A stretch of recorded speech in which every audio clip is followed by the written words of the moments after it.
What happens when you're minding your own business in one of the busiest and biggest parts of one of the biggest cities in the world? You're chilling, you're relaxing, and then giant goldfish start eating people. Yeah. Hello and welcome to that man.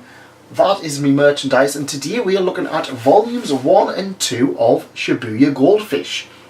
This is yet another title from Yen Press, released to us, and, well, yeah. It's a series about giant goldfish who eat people. As you can probably imagine, it is a horror manga, and it's weird, but it's daft. Now, most people straight away will be thinking of Junji Ito's Gyo, and yeah, that seemed more like repulsive horror, whereas this is just kind of the usual campy horror that you would expect to see in a horror manga. And I actually got a lot of, apart from like the whole boobs and stuff like that, I got a lot of stuff similar veins such as High School of the Dead, High Rise Invasion, stuff like that, where it's kind of an over-the-top common enemy and everyone's just trying to survive. Now, what's interesting between this is that this volume 1 focuses on one set of characters and volume 2 focuses on a different set, and yeah, I really liked that way of doing it, because usually when we kind of see these, it focuses on one character and you see how they do absolutely amazing and kill all of the monsters, and yeah, whereas no, I really like the way they did this and the kind of fact that they spread it out a little bit. They made sure that everybody was involved, and yeah, it's interesting. It's pretty gruesome, as you can imagine, and yeah, but like I said, it's very cheesy, it's very camp, it's very, yeah, it's like, if you've seen this movie where it's just like giant shark and giant squid, it's kind of like them, if you know what I mean. The monster is a giant goldfish, something that you can't really imagine killing many people. But yeah, these giant goldfish just go around and eat people, because of course. It's not like Attack on Titan or anything like that, where it's kind of like giant monster eats things, but there's a whole political thing.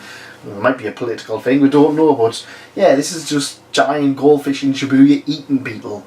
And that's my little bit of a problem. There's not much to talk about with this series. While it's not bad by any stretch, and I really enjoyed myself, I kind of was just like, yeah, you read this, you have a little bit of a fun time with it, but it's not going to be in your top 10 or anything. Is it worth reading? Yeah, of course it is. It's manga. But yeah, it's not going to be for everybody, and it's not going to jump out of the way. You're not going to... It's one of those ones, I liked it, but I didn't like it enough to the point that I really can't wait until volume 3. Unlike stuff like High Rise Invasion, where I'm really enjoying that as it goes along. I suppose the only thing with High Rise Invasion is that you're kind of getting 2 volumes rather than just the one. I actually borrowed these and I really enjoyed them, but yeah, not enough that I really would buy them myself. Definitely one that you should pick up on a sale. And unfortunately, yeah, like I said, this has been a bit of a short kind of discussion on this. Is it worth reading? Yeah, if you've got a spare half hour, you can get through this pretty goddamn quickly. And that's a good thing. It's one of those ones that doesn't outstay its welcome, but it doesn't push any particularly boundaries that you would expect a horror to do. It's good, clean, well, bloody fun. And yeah, it's just kind of one of those things. It'll sit on your shelf and you'll enjoy it. I must admit, if I owned it, I would probably read it a few times because it's an easy enough read. But that's about as much I can say about it. The characters so far, they're decent, but they're nothing particularly amazing. And this is why I've done Volume 1 and Volume 2. The Volume 1 is just a traditional high schooler who meets a few different characters.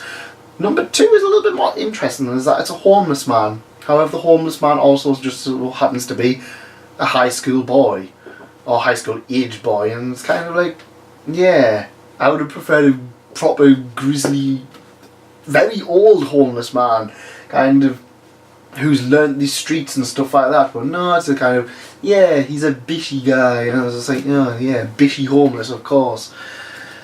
It's kind of one of those ones. It's kind of, I liked it, but it's kind of just fades into your memory kind of thing. I enjoyed it enough. It was fun.